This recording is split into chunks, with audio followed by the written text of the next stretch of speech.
Start the recording because this is also important as a message that I wanted to give you all. Where is the root of happiness?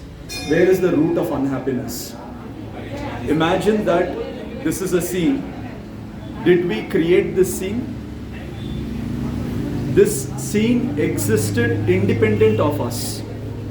Please understand the situation that we are in. This scene of all of us is already there. It is everything that is going to happen in the future, everything that happened in the past, happening in the present, and will happen in the future is already destined, is already written on the strings of time. So what is the illusion? What is Maya? Maya is the misconception, and this is a deeply rooted misconception that I am the doer. That it is because of me that it is all happening. Which is also okay. Because if I feel that it is not happening because of me, then I am not able to interact with this scene. But what is important is that once the scene is over, we immediately, the knowledge that I am not the doer gets activated. That it happened not because of me. Let us say now, I want you to imagine every scene in your life. Every scene in your life, whichever is happening, which has given you a lot of happiness or a lot of unhappiness. Remember what I just said, that that scene had to happen because it had to happen with you in it. But after that scene has happened, remember that I am not the doer. Whatever feelings arose in us because of that scene was because we had come predestined to experience that feeling. If we experienced a lot of happiness, for example, when my son was born, I experienced a lot of happiness. I was already predestined to experience that happiness by the grace of God, and hence I felt it. Now, what is my interaction in the scene? It is my son. I am happy. It happened because of because of the grace of God and all that, but I am so attached to that scene. Very good, no problem. Be attached to that scene. But once that scene is over, once you have interacted with that scene, activate the knowledge within you that all this is an illusion. That scene had to happen. So similarly, imagine a scene that gave you great unhappiness. And also understand that that scene had to happen because of our karma and desire. Now, how are we supposed to give up the scene? Correct? That is the next question. If I have interacted with that scene so intimately, which has given me strong emotions of happiness or unhappiness, then how am I supposed to just disconnect?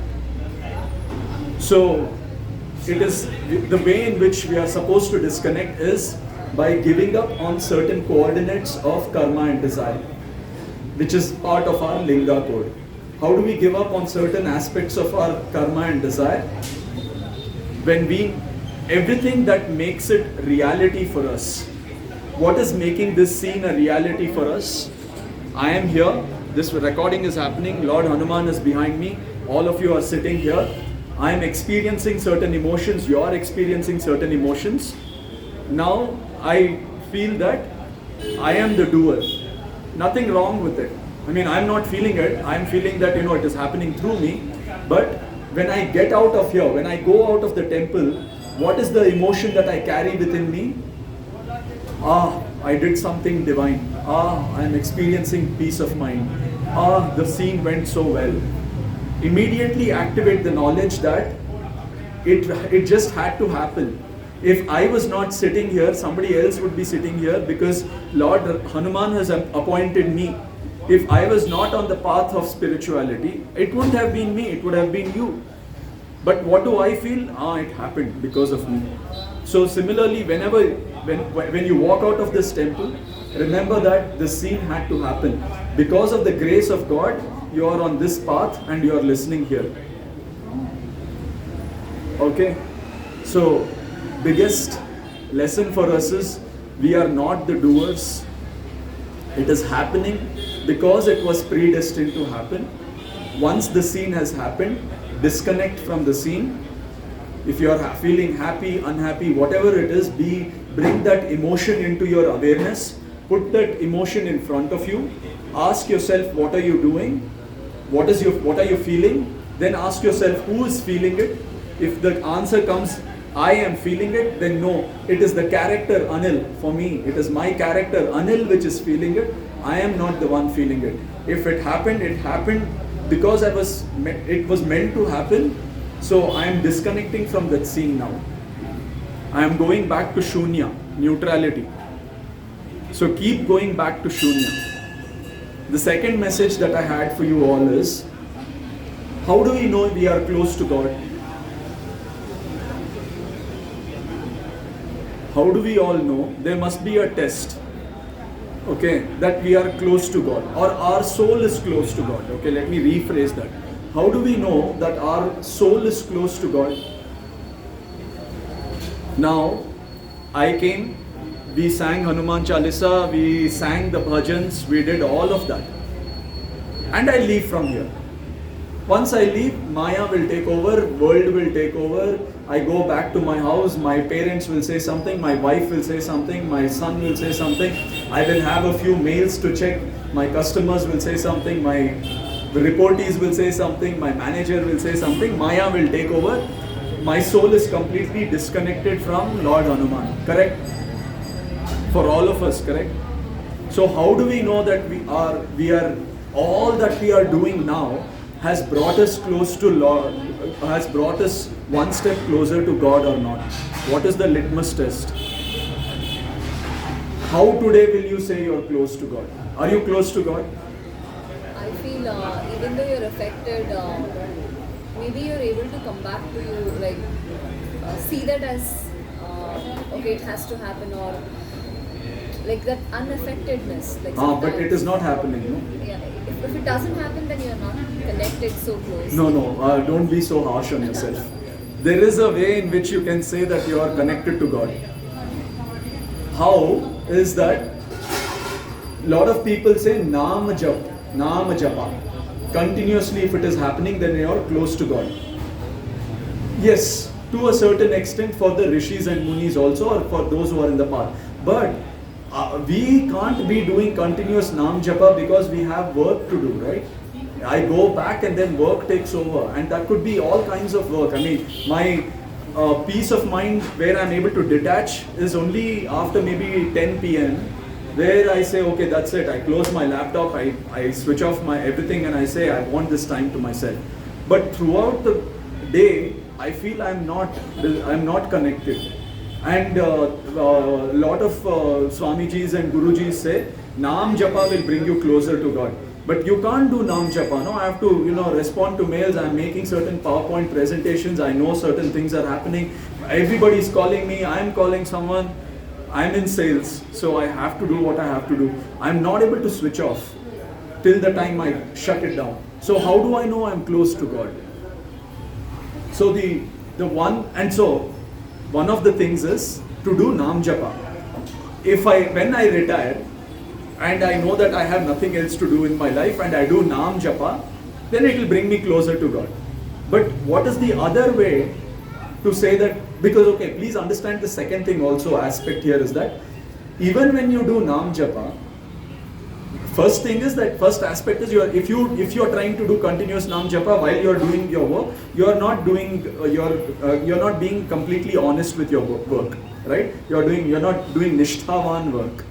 Okay, so Lord tells even in Bhagavad Gita to Arjuna that when you fight, that you put yourself completely into that, and the rest I will take care of. Only with that emotion or the sentiment or the understanding that I am not the doer. You don't think that you are the doer, you do it, nishkam karma, I'll take care of the rest. That is one. The second thing is that if I do Nam Japa also, it is my mind which is going closer to God, right? My soul is not going closer to God. All I'm trying to do is I'm trying to center my mind. Correct?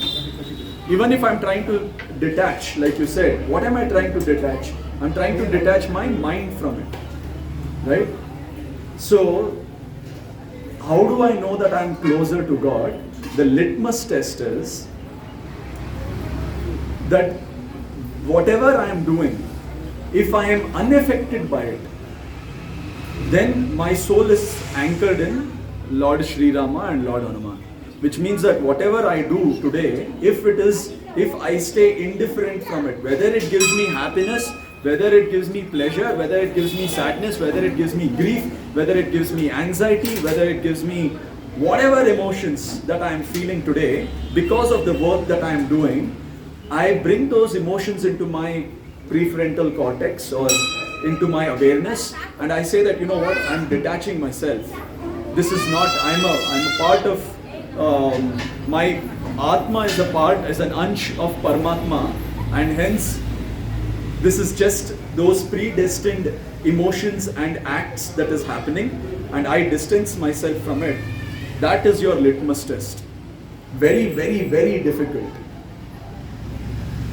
Because when intense emotions take over, very difficult to stay, because so Naam Japa is one thing, what we did here is one thing, listening to these stories are one thing, but all of these are a cumulative effect to bring that strong knowledge, what do I say, that strong belief that we are separate from our character. Awareness that we are separate from our character. So let the character go on its journey.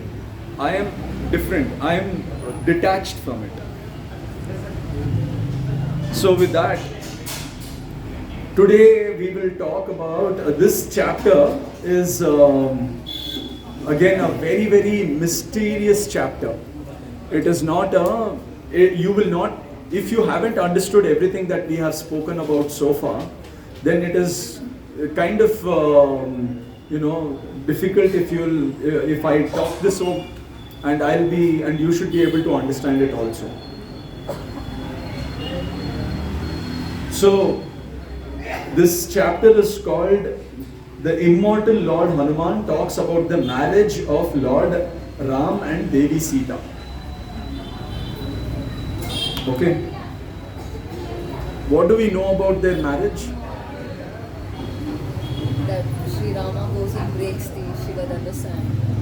And it happens, right? He says he goes to that this thing, and it happens. Now, what have we known about the birth of Sita Mata? That she was born, a womb had formed inside the earth, and she had taken up the karmas of all of the earth, all of the creatures of earth, human beings, all the souls on earth. She had taken up the karmas upon herself, and the rishis were very anxious because no human being, no soul can survive with so much of karma on itself. Before it is born itself, it is going to destroy itself. Nobody can survive. Imagine, I mean, the cumulative karma of, that is what Lakshmi Mata took upon herself when she incarnated as Sita Mata. So Vishwamitra was, who was there during the time when this happened, he was very, very anxious, and he said, we don't know how it will happen. And then he remembered, we now know how it will happen. How? Because the essence of Sita Mata is going to be anchored to the bow, the Shiva's bow, which Lord Shiva had given to the ancestor of Janaka. And he says that the person who strings the bow, okay, will be able to cut himself off from the karma and desire, and will only be blessed with abundance. So why didn't Janaka do that then? Because Janaka himself was an enlightened man who knew that if he does that, then he is only postponing the karma that he had to experience to his next life, and he is not really taking away the karma. So now, having understood this knowledge, let us proceed. The immortal Lord Hanuman talks about the marriage of Lord Rama and Devi Sita. When the Arpanam was completed for Yajman Dayani, Lord Hanuman asked her what she liked to have as prasadam. So let us express our gratitude towards Yajman Dayani. It is because of them that we are getting this knowledge. Jai Hanuman. Dayani, like other Mathans, asked for supreme knowledge which takes a soul towards moksha. Hanuman spoke, "Dear disciples, watching Lord Ram's and Mata Sita's marriage is the most joyous experience a devotee can have. I go back in time and watch it very often. Today I want you to watch it through my eyes.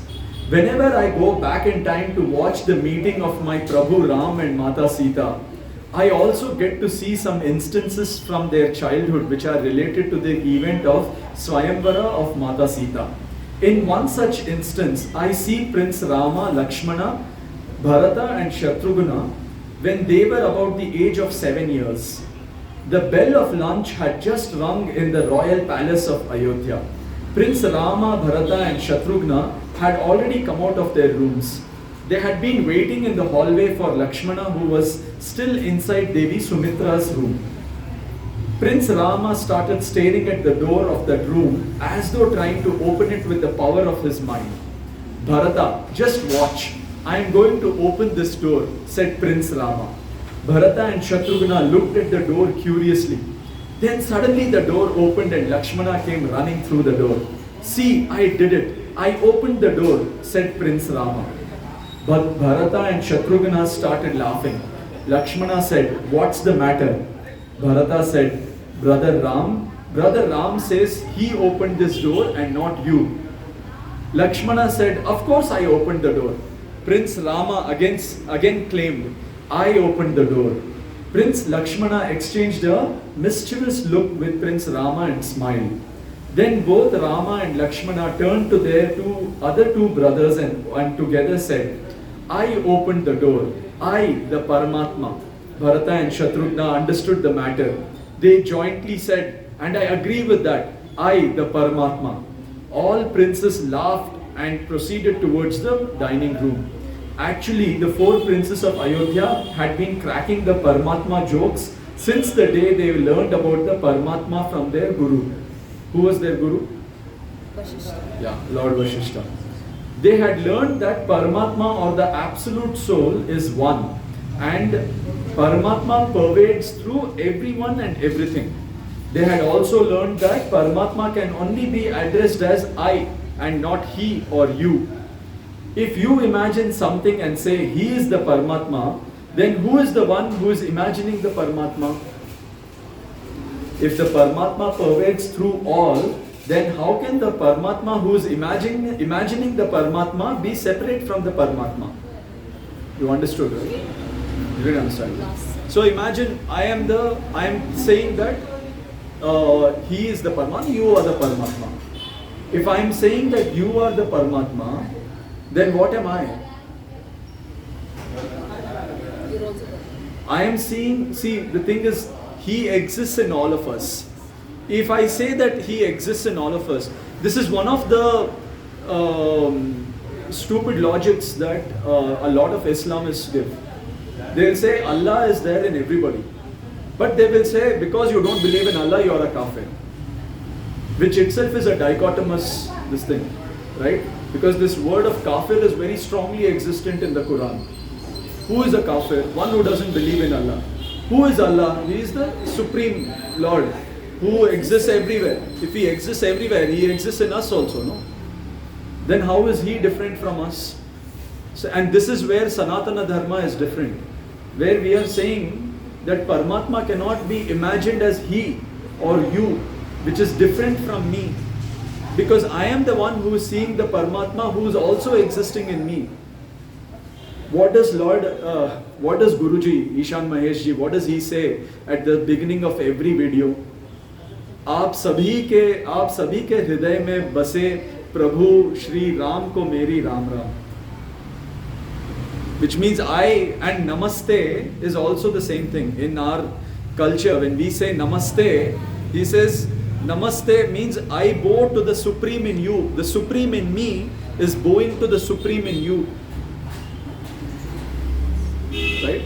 That is what it means. So he says, if now you understand the sentence where they say if Paramatma pervades through all, then how can the one who is imagining the Paramatma be separate from the Paramatma? That is why Paramatma cannot be imagined or perceived. Paramatma can only be experienced in the first person, which is I. It may sound funny or arrogant from the mouth of a beginner.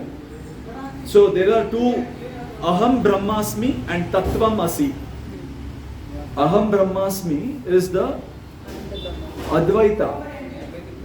Advaita philosophy which says that There is no second. so Madhvacharya and the others, including Sri Raghavendra Swami, they all are from the Dvaita philosophy. Whereas which also initiated Bhakti Yoga, which means that I am going to you. But to get to the state of Aham Brahmasmi, where I am able to see the Paramatma in everybody, is so that's why it says Tattvam Asi. Tat is that Asi, that I am that.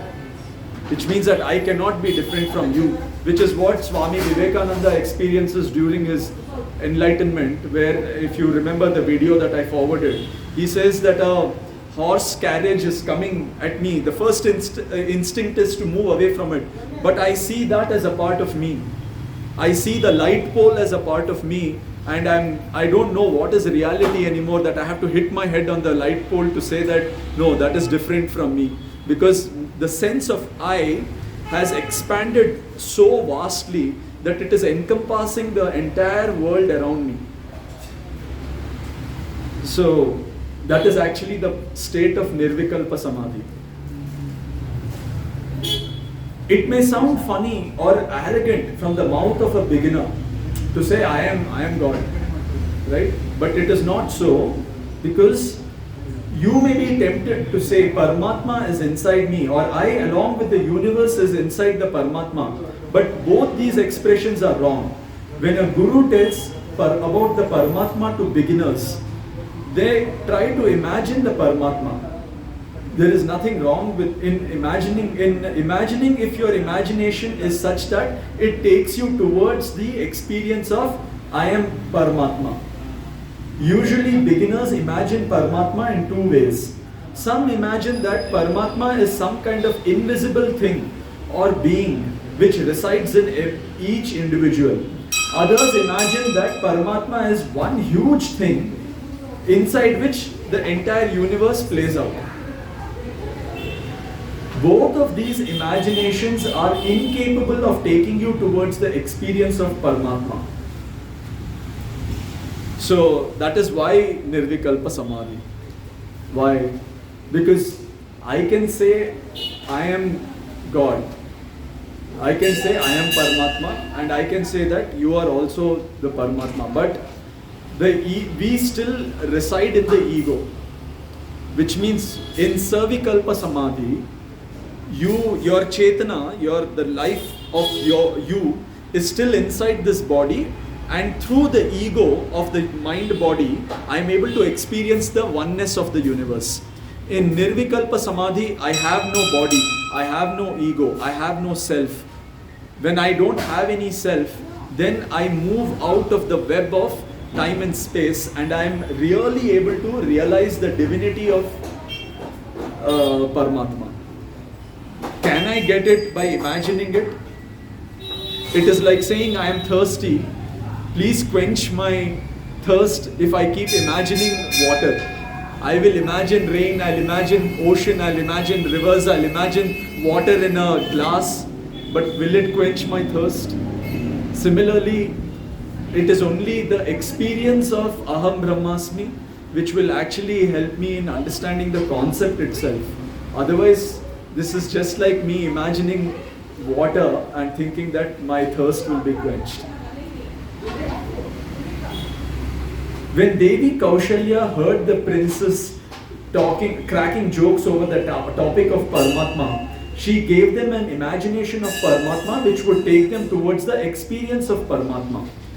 When the princess arrived in the dining room chortling over the Paramatma jokes, Devi Kaushalya said, now remember, who is Devi Kaushalya and what is her what is her power?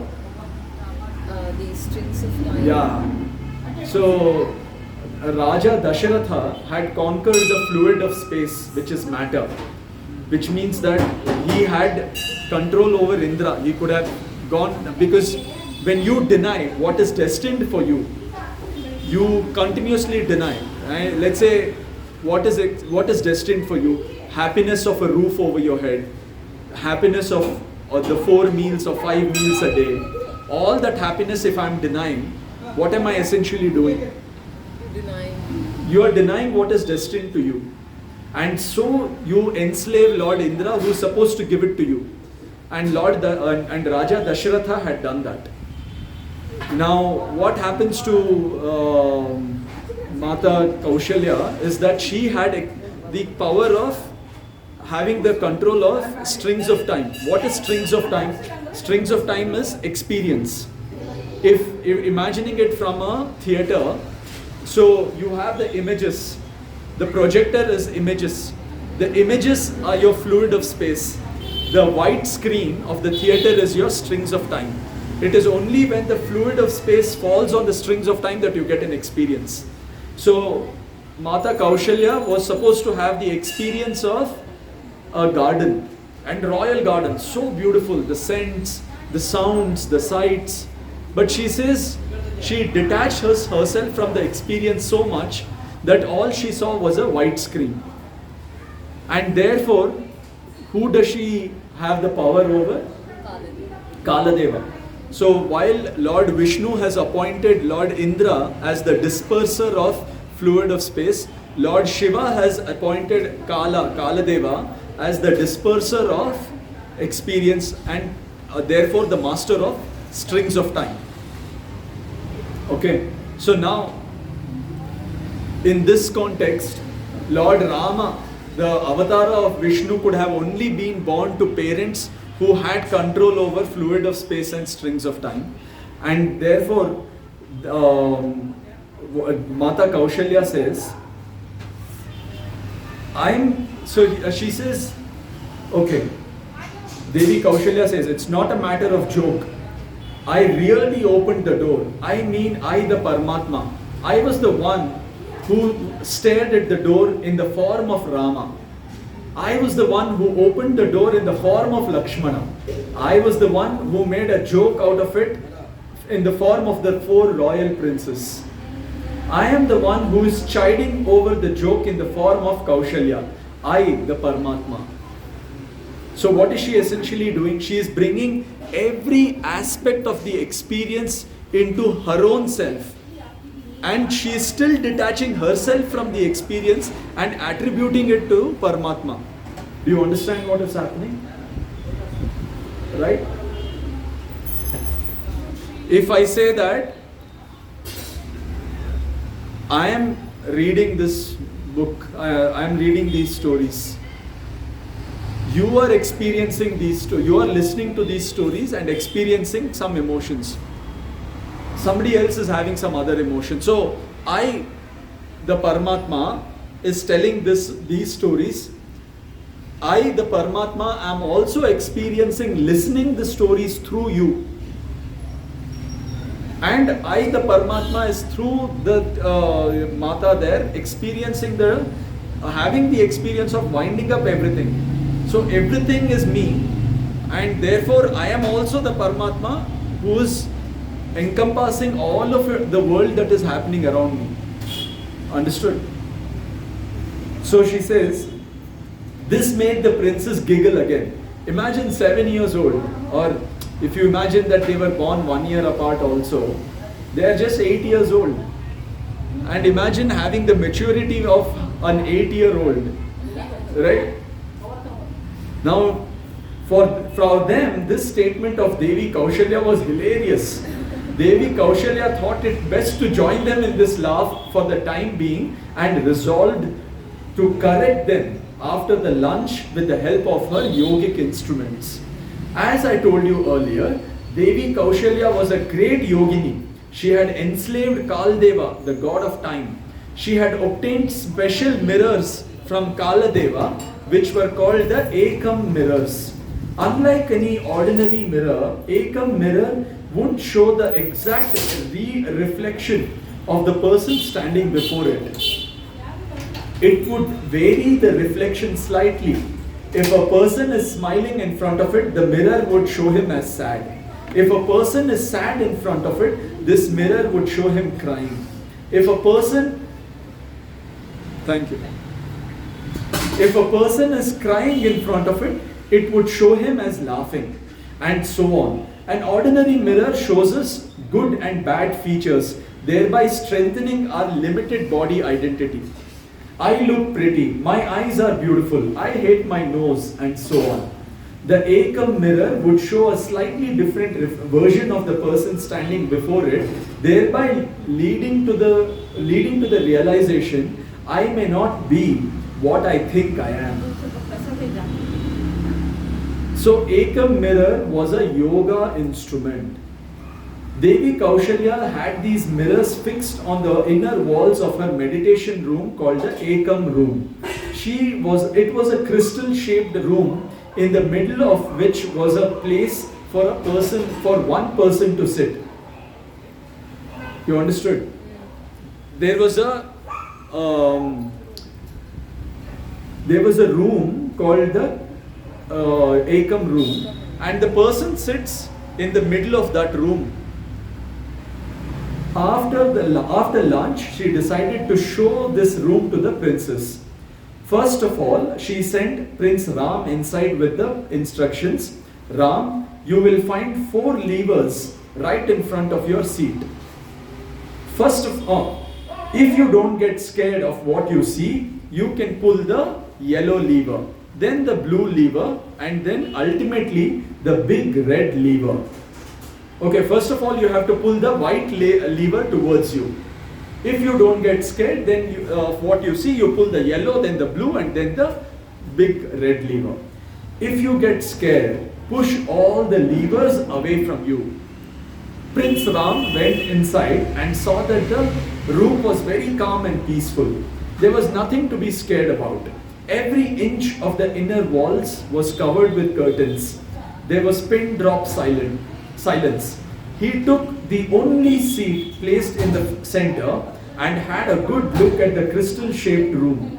When he pulled the white lever towards him, a curtain rose up from the front wall to reveal a mirror in which he could see his reflection clearly. Was it his reflection? He was perfectly calm, but the mirror showed him trembling with fear.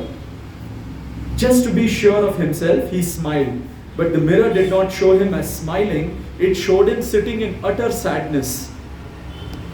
Prince Ram didn't get scared.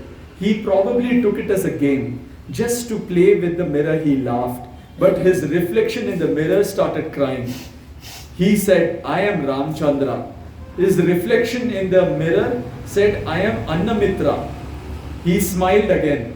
His reflection in the mirror again showed him sitting in sadness.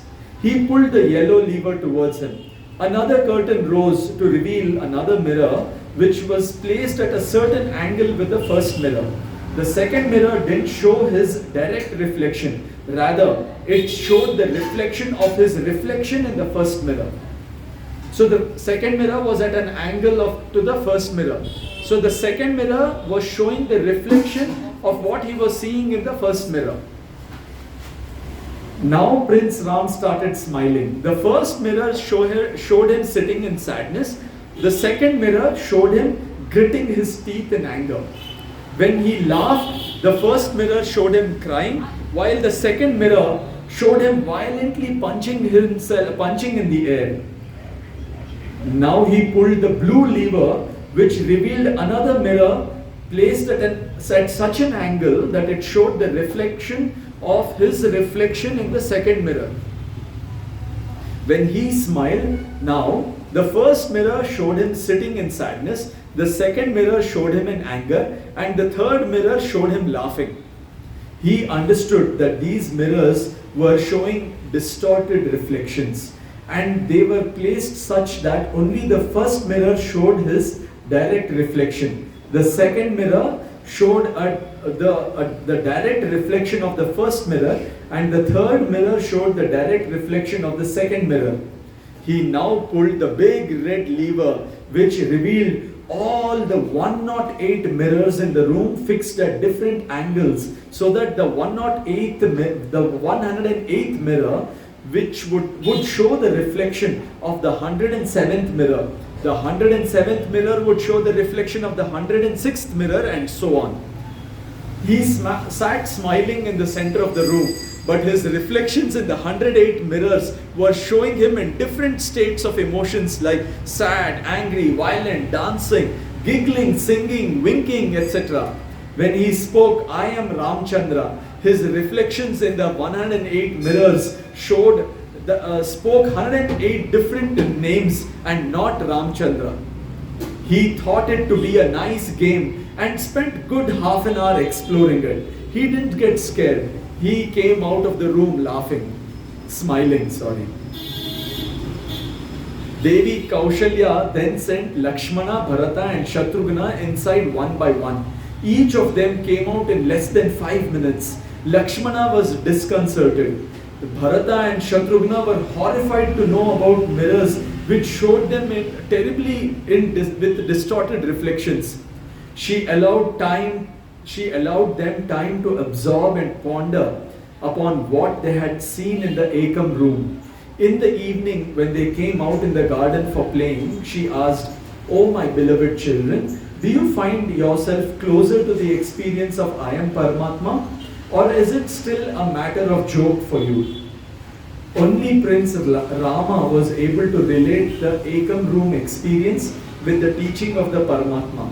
The younger 3 princes thought that they were inside the Ekam room as some sort of a punishment for cracking jokes on the teaching of Paramatma.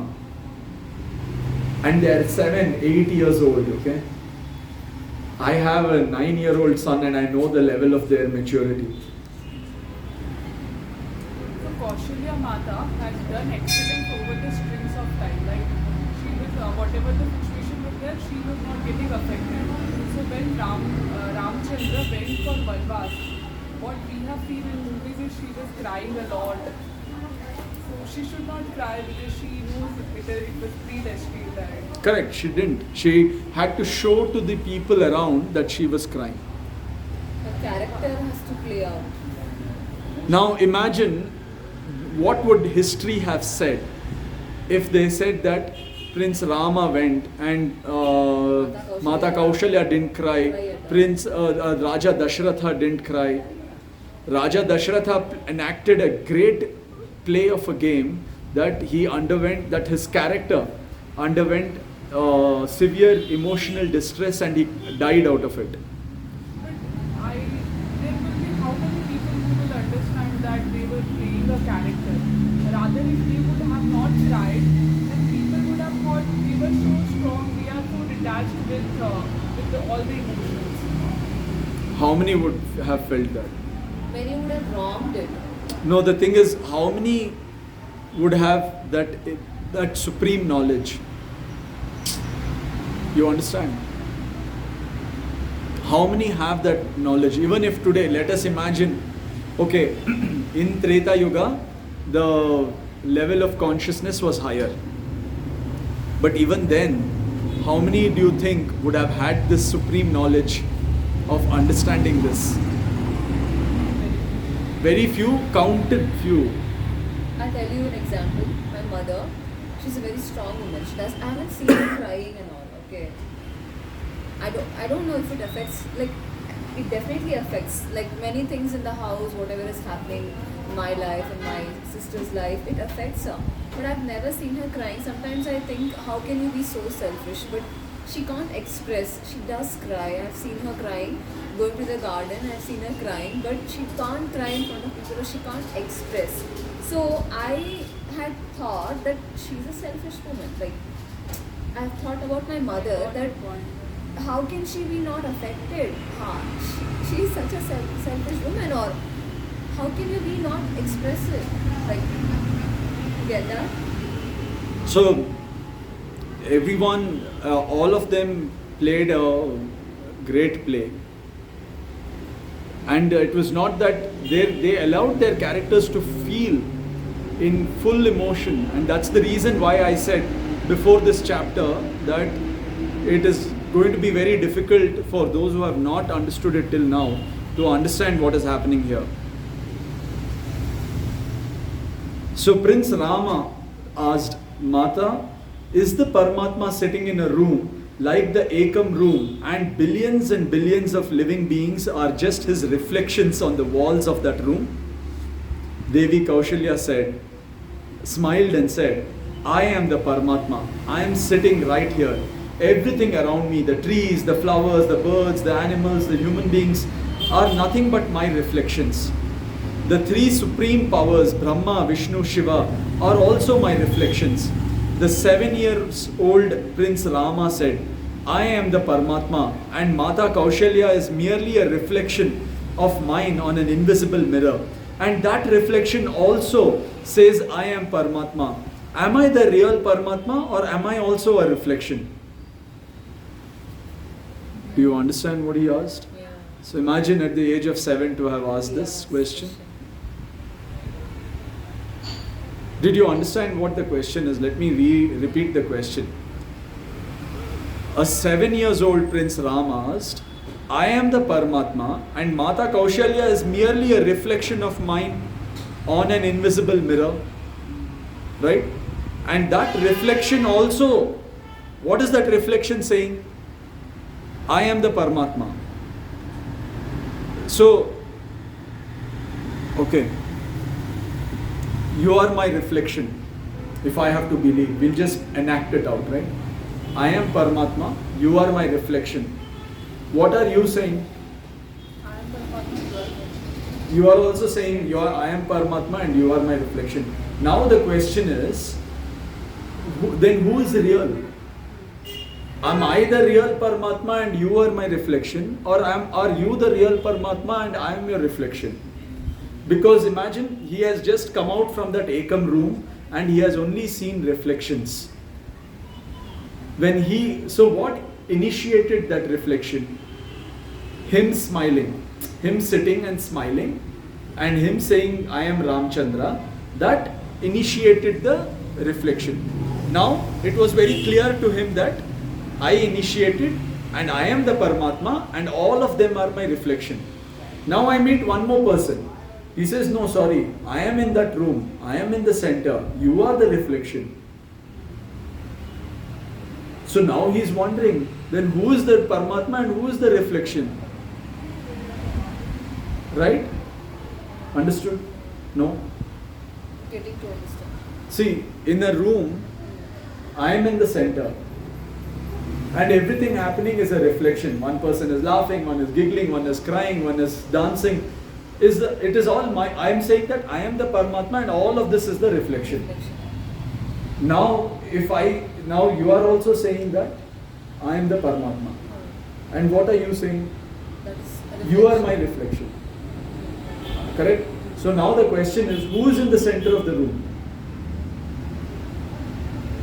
Am I in the center of the room and you are my reflection, or are you in the center of the room and I am your reflection? Who is in the center of the room? Nobody is there, but everywhere there. So let us see what she says. See, for example, see, ನೀ ಮಾಯದೊಳಗು ನಿನ್ನೊಳಗೆ ಮಾಯವು. ಅದಿದೆ ನೋಡಿ, ಅದನ್ನು ತಿಳ್ಕೊಳ್ಳಿ. ನೀ ಶರೀರದೊಳಗೆ ನಿನ್ನೊಳಗೆ ಶರೀರವು, ನೀ ದೇಹದೊಳಗೆ ನಿನ್ನೊಳಗೆ ದೇಹವು. ಅಲ್ವಾ? ಈ ದೇಹದಲ್ಲಿ ನಾವಿಲ್ಲಿದ್ದೀವಿ ಅಂತ ಹೇಳಕ್ಕಾಗತ್ತಾ? I am here, we not sit, but everywhere. We are everywhere in the body. But nowhere also. Correct. that song. ಚೆನ್ನಾಗಿದೆಯಲ್ಲ ಆ ಸಾಂಗ್ ಇದು. ಚೆನ್ನಾಗಿರಲ್ಲ ನಂಗೆ. ನೀವು ಮಾಯದೊಳಗೆ, ನಾವು ಮಾಯದಲ್ಲಿದ್ದೀವಿ, ಮಾಯ ನನ್ನೊಳಗಿದೆ. ನನ್ನೊಳಗೆ ಮಾಯ ಇದೆಯಾ, ನಾನು ಮಾಯೆಯೊಳಗಿದ್ದೀನೋ? But everywhere it is there. It is, if you remember the story that I read where Mata Sita tells Kashyap what is Maya, Yeah. and she explains what is Maya, and then that is how it plays out in order to release her from the grip of Maya, or to release that person from the grip of Maya, right? So his question is, am I the real Paramatma or am I a reflection too? Who is Ramchandra then? Just another reflection? Devi Kaushalya smiled. She knew that Prince Ram was not experiencing the Paramatma, he was just imagining it. That question is an imagination. It is not an experience. But this imagination was in the right direction, that it would lead him to the experience of I am Paramatma someday. From that day, Prince Rama started seeing everyone as a reflection of the one Paramatma. A few months later, a lion was brought to the palace gardens for educational purpose. The four princes came near the cage to observe it, while the other three were mesmerized by the way the lion roared and showed its strength and cruelty. Prince Rama was looking into the eye of the animal and thinking, I am the Paramatma. This lion is merely my reflection. But if I enter this cage, the lion would devour me. Devour whom? Ramchandra? But Ramchandra is not me. Ramchandra is just a reflection of mine. I am the Paramatma. I cannot be devoured. Lion eating Ramchandra would be like one reflection appearing to be eating another reflection. One hand eating another hand. This is so horrible. How can the lion be I, the Paramatma? You are understanding? King Dasharatha was near them. He asked, Ram, what is that interesting thing that you see in the eyes of the lion? Nothing, Pitashri. Rama said, this I am the Paramatma teaching is so confusing. I am not able to understand. I mean, experience it. How can the lion be my reflection? How can the lion be I, the Paramatma? It is a monstrous creature. There is nothing godly about it. King Dasharatha replied, God, demon, monk, thief, the Paramatma pervades through all. They are all reflections of I, the Paramatma. Young Rama asked, Pitashri, if both me, Ram and the lion are the reflections of the same Paramatma, why don't I feel two bodies, one life type of connection between the lion and me, or between you and me, or between anybody else and me? Let us go into the analogy of a moth and mirror, said King Dasharatha. Suppose there is a light moth which has got trapped in a room where there are too many mirrors and there is only one true source of light. The light is getting reflected in all the mirrors. He is happy to find so many sources of light until it bangs its head against something solid and finds out that it is not the light, but it is a reflection of light in a mirror. Now he gets desperate to find the true light.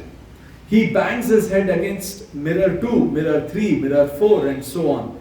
After banging his head on thousands of mirrors, he realizes that the source of light is nothing else but himself. I am like that moth. I realize that I am Paramatma and I am inside a room full of mirrors. If I see myself in mirror 1, I look like a lion. In mirror 2, I look like a tiger. In mirror 3, I look like an eagle. In mirror number 438, I look like an ordinary human being. In mirror 476, I look like Ramchandra. In mirror 481, I look like Dasharatha, and so on. Now I get an idea.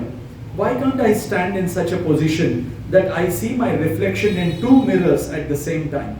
Let us say I find a location from where I could see my reflection in mirror 1 and mirror 481 at the same time.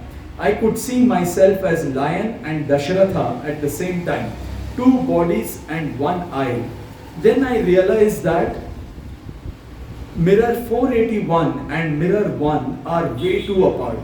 It is not possible to be the lion and Dasharatha at the same time. Then I discovered that mirror 480 and mirror 481 can have a common point from where I, the Paramatma, can see my reflection in both the mirrors at the same time.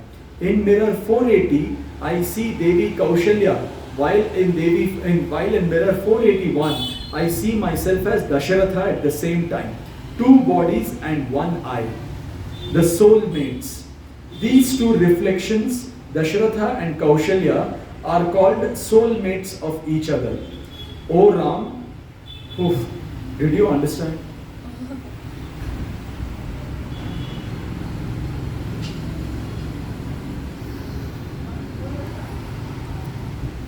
So the first example is one of a light moth. Okay, in the light moth example, the light moth bangs his head against 1,000 mirrors. Okay, and then it says that it is able to see that, or it realizes that the source of light is nothing but he himself. We come and worship. I'll tell you another story. A bhakt came to Ramana Maharshi. He was a guy from UP who had come. I'm forgetting his name. He also became a great Swami and went back to his hometown. But he was working for the government and he was deployed in Coimbatore. Madras. That time it was Madras. So he comes from Madras all the way to meet Ramana Maharshi. I think I told you this incident. And when he comes, he has to catch a train and come.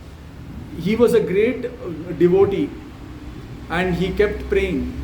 And he also became a disciple of Ramana Maharshi. What was Ramana Maharshi's teaching? Who am I? Keep questioning, inquiring, till you find the source. So his life was also going in two directions. He was also trying to assimilate the teachings of Ramana Maharshi of who am I, and he was also something like what I am doing. He was also a great bhakta of Swami, of Lord Shiva. So in a few, Ramana Maharshi asked him to do many sadhanas, and and he would come to meet Ramana Maharshi every month.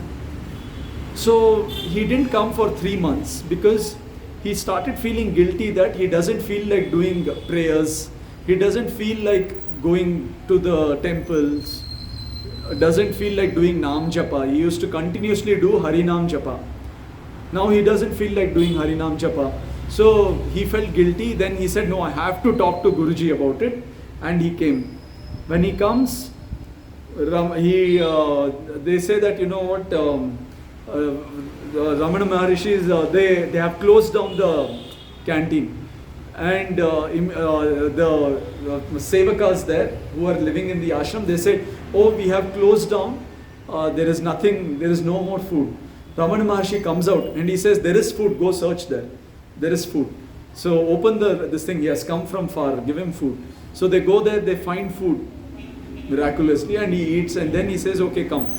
So he says, I have come to you in great distress. He says, I know. So he says, I don't feel like doing any prayers, my Harinam Japa, nothing. I don't feel like going to the temple anymore. And there is this sort of a feeling, there is a blissful feeling, but there is also a guilty feeling. So he says, okay, how did you come here now? He says, I came by train. From the train station, how did you come here? He says, I came by bullock cart. Where is that bullock cart now? He says, I don't know, the bullock cart has gone. He says, similarly, you took the help of Harinam Japa and prayers and God to come here. You have arrived at the station. After you have arrived, do you know where that bullock cart has gone? He says, no. Similarly, God has brought you here. You don't have to worry. From here on, there is a different path that your soul will take. Which means that he has hit himself against 1,000 mirrors in 1,000 lifetimes to finally find the source within himself now. And he has said, he has found the answer to who am I. That I am the light source. It is within me. We are all on that path. He says, I am like that moth. Who's saying this? Raja Dasharatha. I realize that I am Paramatma and I look and I am inside a room full of mirrors. This whole world, your near and dear ones, everybody sitting in this room here and now, we are all reflections. If I see myself in mirror 1, I look like a lion. If I see myself in mirror 2, I look like a tiger. In 3, I look like an eagle. In some other 483, I look like a human being. In 476, I look like Ramchandra. In 481, I look like Dasharatha. Now I get an idea. Why can't I stand in such a position that I see my reflection in 2 mirrors at the same time? Right? There are so many mirrors out there. In one mirror, I am a human being. In another mirror, I am Dasharatha. Okay, so he says, let us say I find a location from where I can see my own reflection in mirror 1 and then in mirror 480. 2 bodies and 1 eye. Then I realize that mirror 481 and mirror 1 are way too apart. It is not possible to be the lion and Dasharatha at the same time. But then I also discover that mirror 480 and mirror 481 have a common point from where I, the Paramatma, can see my reflection in both the mirrors at the same time. In mirror 480, I see myself as Devi Kaushalya, while in mirror 481, I see myself as Dasharatha at the same time. 2 bodies and 1 eye. Are you getting it? Now connect this back to what Lord Rama asked Dasharatha. What was his question?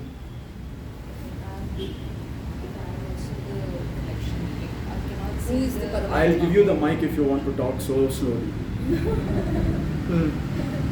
says that Bring it from here. Let the voice come from here and boom across this room. Voice from the stomach. he says I'm not able to find myself, like, within this lion also. Correct. How can I see myself in such,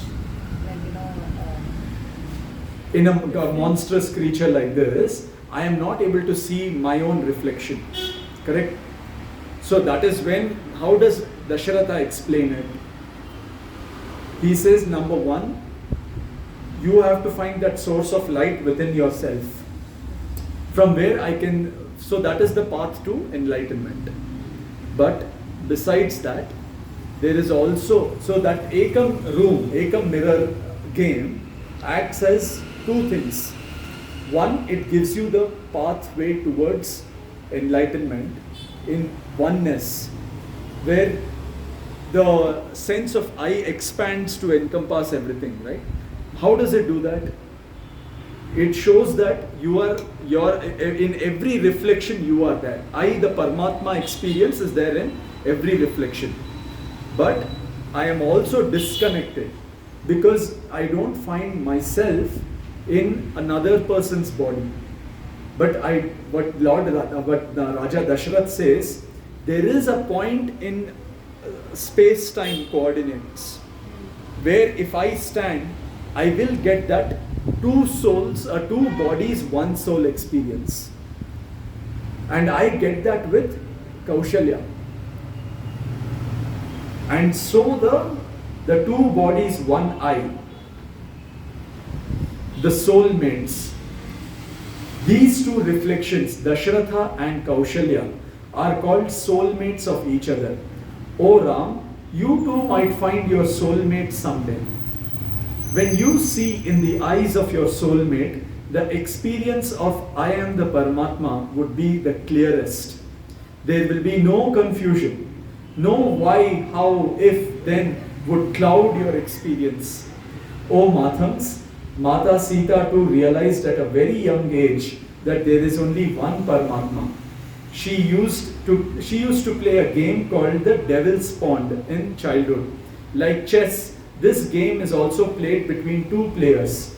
Squares are drawn on the ground. On the corners of these squares, players place their pebbles, and then players place these pebbles, and then they move their pebbles according to rules. One of the squares is called the Devil's Pond. If four of a player's pebbles can get connected to the corners of this square such that they cannot be moved, that player loses the game. Initially, the game was interesting for Princess Sita, but after some time she became such an expert that she could predict the outcome merely by knowing the initial placement of the pebbles and the first move of her opponent. Once she was playing with her father, King Janaka. After a minute or two into the game, she said, "Father, I think you are my reflection with a predictable variance." King Janaka looked at her intrigued and said, "See, imagine if you become an expert. What is the expert barrier?" Lord Hanuman tells us in one of the chapters about the expert barrier. What is the expert barrier? Don't remember? When you can understand all the variables that is going on, like which combinations will result to what. What is the expert barrier? Barrier to moksha. If I get to know something which I'm really good at, I make that my identity. A doctor, till the end of his life, will be called doctor. You take away the doctor from him, he'll have an identity crisis. An IAS officer, he's so used to the power, he's so used to everybody saluting him. Any person in a high government post gets so used to it, he's so drunk on power that after he retires, his life becomes meaningless. He wants to continue to work. I know so many retired IAS officers who don't come out of retirement. They continue to work. Why? It's a drug. You become an expert. You have attached your identity with a particular post, a particular task. You just start staring at a leaf. You become an expert in a leaf. Lord Hanuman says, if you go deep into anything, that thing itself will lead you to moksha. What is in the macrocosm is in the microcosm. If you focus on one thing, if I focus on this pattern, only this pattern will lead me to moksha. Imagine just 32 teeth. Just looking at that teeth, how many branches of dentistry is there today? There are 28 branches of dentistry, just one teeth, that's it. 28 branches of dentistry.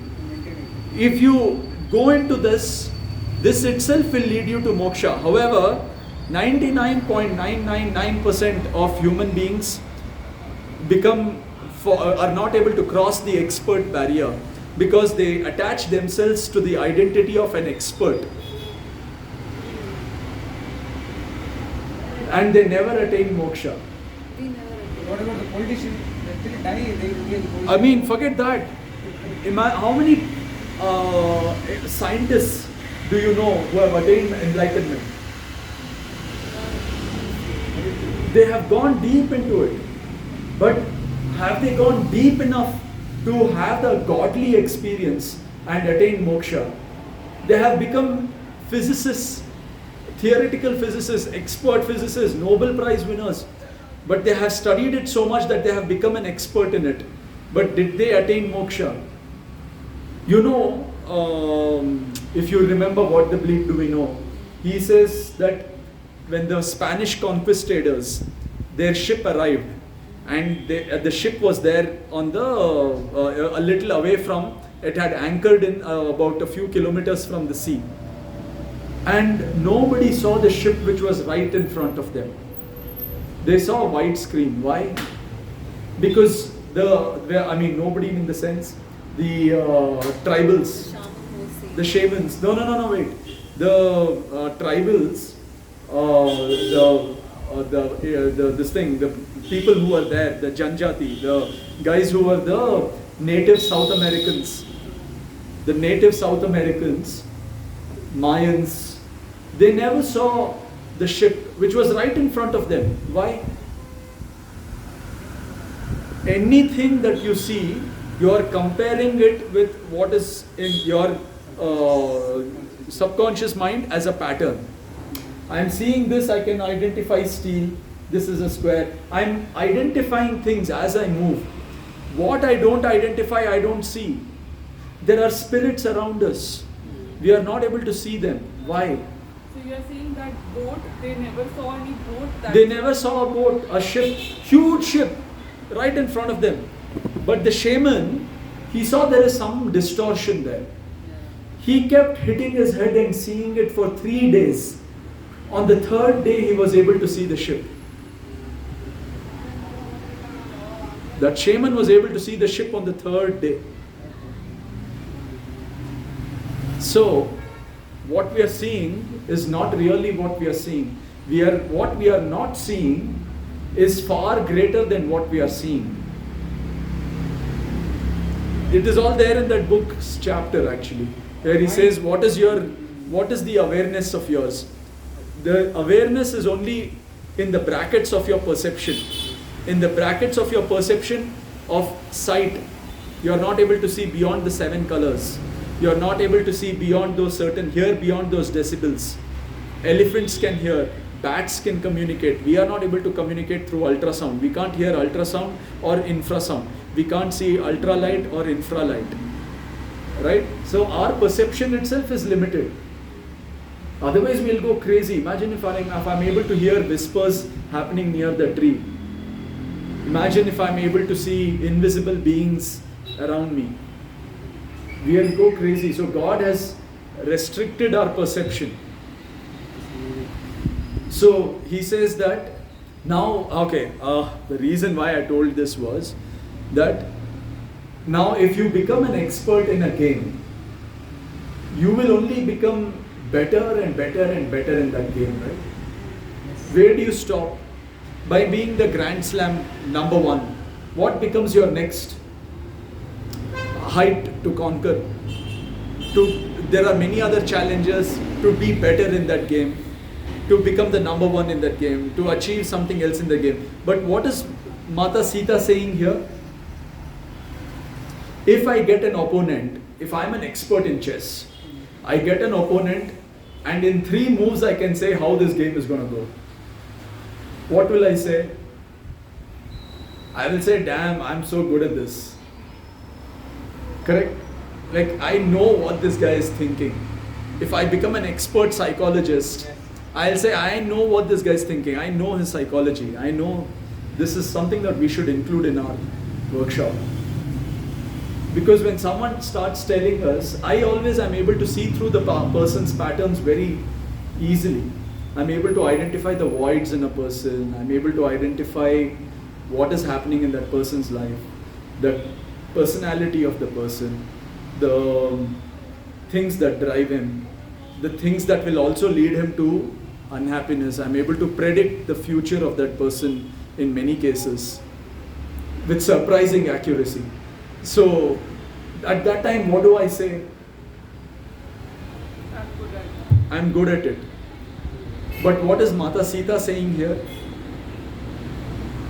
She's saying, these days, when I play this game, I get this feeling that my opponent is merely a reflection of mine. She says, King Janaka looked intrigued. He says, Father, I can predict your next move as soon as I make mine. Your move seems to me like a reflection of my move with a little variance, and I can predict that variance. So your move seems to me an exact reflection of my move, and you seem to me like my reflection in an invisible mirror. These days when I play this game, I get this feeling that my opponent is merely a reflection of mine. You are right, King Janaka said. I am the Paramatma. And Janaka as well, I am the Paramatma, and Janaka as well as Sita are nothing but my reflections. King Janaka went on to teach Sita how to proceed towards experiencing the Paramatma. It was confusing for her at first, but by the time she was a teenager, she had started experiencing the Paramatma. King Janaka also told her about the soulmate. She started thinking what it would be like to look at someone who would feel like her own extended self, two bodies, one life. When I go back in time and see the first meeting of Lord Rama and Mata Sita, I find it a very short meeting. It was the 5th day of Swayamvara of Princess Sita. Every day, 2 sessions of the ceremony were being conducted, one before lunch and the one after lunch. When Rishi Vishwamitra arrived at Janaka's palace with Rama and Lakshmana, the after lunch session of the ceremony was going on. They were received in the palace by a minister who took them to the royal guest house. After refreshment, the minister requested Rishi Vishwamitra to stay to visit the Swayamvara venue. I'm sure you have read this in The Making of Ram. Newly arrived princes were not allowed in the venue in the middle of the session because every session began with a puja ceremony which must be attended by all the participants of that session. Prince Ram could only enter the venue the next day in the morning session. So when he and Lakshmana were taken for a tour of Janaka's palace, about 2 hours later, the sun had set and the palace lamps had been lit. The princes of Ayodhya were returning towards the royal guest house after finishing the tour of the entire palace. In one of the corridors, they met with a group of girls. One of them was Princess Sita. Prince Rama and Princess Sita looked at each other for what felt like an eternity to them. They had gone into a state of timelessness. The palace official who was accompanying the princes of Ayodhya effected their introduction with the Mithila princess. But neither Prince Ram nor Princess Sita seemed to be listening. When they came out of the state of timelessness, the first words that dropped from the lips of Prince Ram were, "You are getting late for the evening puja." And then they departed. Ille itpidi. Ille kutkombidi. You are getting late for the evening puja. And then they departed without any confusion on each other's part. How did Prince Ram know about the timing of Sita's evening prayers?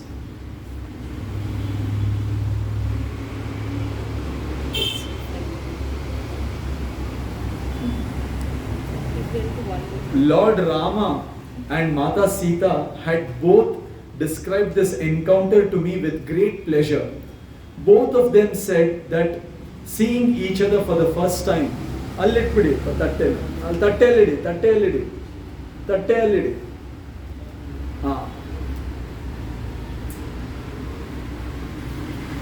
both of them said that seeing each other for the first time felt the way a blind man might feel on getting a vision for the first time, the way a legless person might feel on getting legs.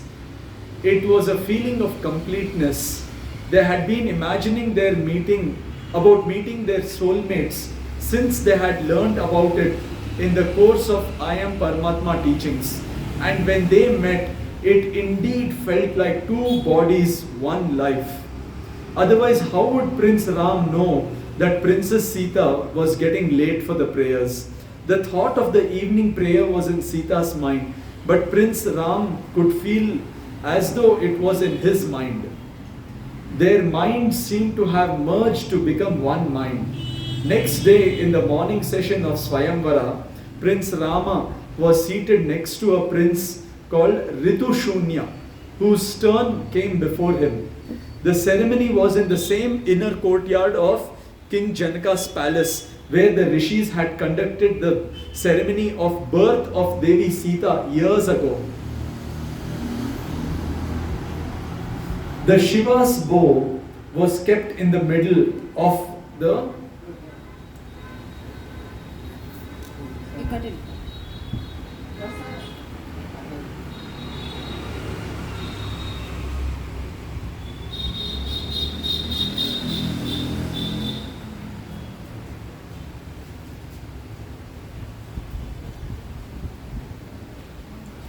So you remember this when Mata Sita was born, how the Shiva's bow was kept and nobody moved it from there. So the Shiva's bow was kept in the middle of the venue on a rock-like platform. Ritushunya went near the bow and touched the platform with his forehead. Then he bowed down to get the blessings of the rishis. He also greeted the members of the royal family of Mithila. He slowly extended his hand towards the bow and touched it gingerly. The wood felt quite ordinary. He gripped it and applied an upward force. The bow rose as though it was weightless. His heart leapt in happiness and surprise. He hadn't expected to lift the bow so easily. His happiness was short-lived though. He realized that he had lifted only a shadow of the bow. The original bow was still in its place. He let go of the shadow in his hand and it disappeared into thin air. He made many frantic attempts back to back to lift the bow, but each time he got hold of a weightless shadow which disappeared into thin air. The bell rang, his time was over. He came back to his seat disappointed. It is not a real bow, it is an illusion, he said to Ram bitterly. What do you mean it is an illusion? It is as real as my breath, said Prince Ram. Prince Lakshman, who was sitting in the second row behind Prince Rama's seat, heard these words and found them weird. Why would Prince Ram compare the bow of Shiva with his breath? Actually, it was the thought of Princess Sita. For her, the bow was like her breath. Her life depended on it. The thought of hers got expressed through Prince Ram's mouth because their minds were connected. Her thoughts felt to Prince Rama as his own thoughts. That is why he didn't find these words weird at all. When Prince Ram's name was called, he went near the bow with ease and the comfort of a man going near a pot to drink water. He was not nervous at all. He didn't have any trick or plan to go about lifting the bow either. He just knew that he had to go near the bow and lift it. After paying his respect to everyone present there, Lord Rama stood next to the bow, facing the princess whose seat was right across the hall. His eyes were almost closed. His head was bent low. His hands stretched out in front of him.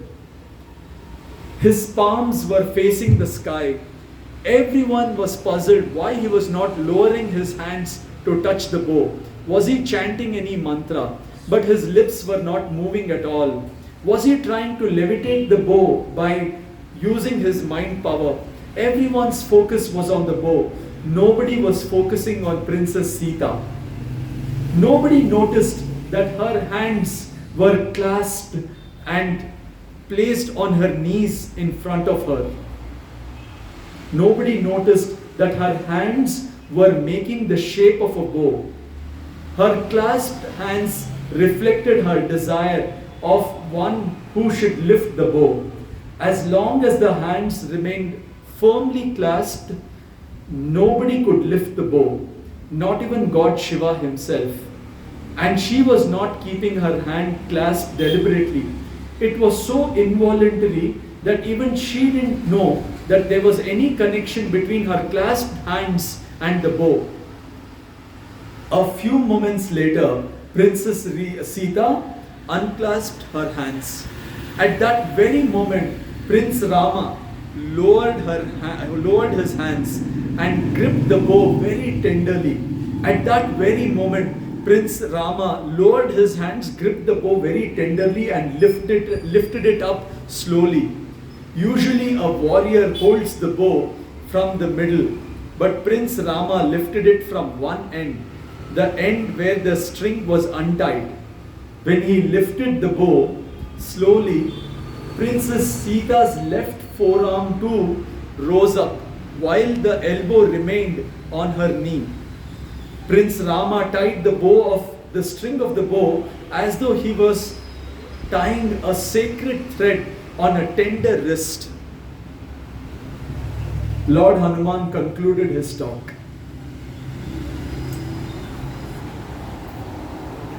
Amazing, right? Crazy. This is also described in that untold story of Sita. Is it? So beautiful.